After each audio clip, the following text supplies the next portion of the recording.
دارم هی پا به پای نرفتن صبوری میکنم.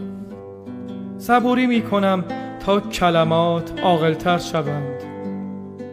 صبوری میکنم تا ترنم نام تو کاملتر شود. صبوری میکنم تا طلوع تبسم، تا سهم سایه، تا سراغ مرگ. خسته از دق‌الباب نوبتم، آهسته زیر لب چیزی، حرفی، سخنی بگوید. مثلا وقت بسیار است و دوباره باز خواهم گشت. مرا نمیشناسد مرگ، یا کودک است هنوز، و یا شاعران ساکتند.